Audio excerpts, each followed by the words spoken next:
कि कल किसी दुल्हन की वेणी में सजग शोभा बढ़ाएगा, और ना ही यह चिंता करता है कि शायद कल यह किसी अर्थी पर शोक का प्रतीक बनेगा।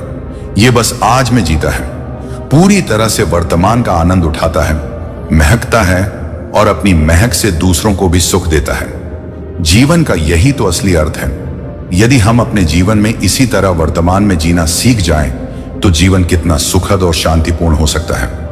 जब तक हम बीते हुए कल की चिंता में डूबे रहेंगे या आने वाले कल के बारे में सोचकर व्याकुल होते रहेंगे, हम अपने आज का आनंद खोते रहेंगे।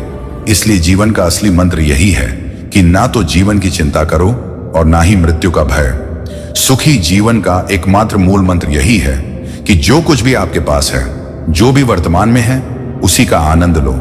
इसी क्षण में जियो, इसी पल को महसूस करो, क्योंकि यही पल आपके जीवन का सत्य है। बीता हुआ कल सिर्फ स्मृति है और आने वाला कल अनिश्चितता है। लेकिन जो आपके पास अभी है वह आपका वास्तविक जीवन है। इसी में आपकी खुशियों का खजाना छिपा हुआ है।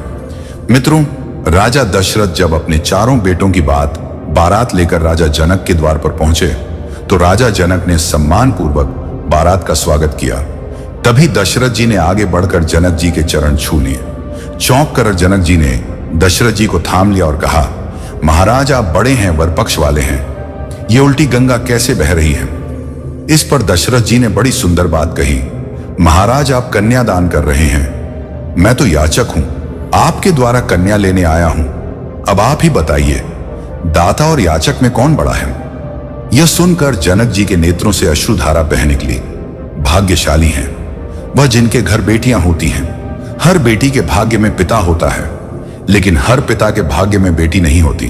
भगवत गीता में भगवान श्री कृष्ण कहते हैं, देखो तो यह संसार कितना सुंदर और मोहक प्रतीत होता है, लेकिन इस संसार का वास्तविक सत्य है कि यह सब कुछ नश्वर है। जो कल था वह आज नहीं है, और जो आज है वह कल नहीं होगा।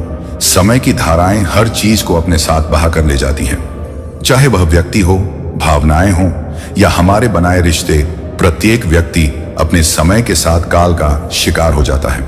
रूप का नाश बुढ़ापे से होता है और प्राणों का नाश मृत्यु से। आलस्य हमारे धर्म का नाश करता है, रिश्तों में दरार डाल देता है, और क्रोध तो सबसे अधिक घातक है, क्योंकि यह हमारे सबसे करीबी संबंधों का अंत कर देता है।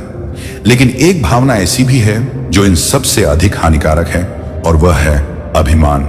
अभिमान अकेला ही सभी गुणों, सभी संबंधों और यहां तक कि आपके आत्मसम्मान को भी समाप्त करने में सक्षम है।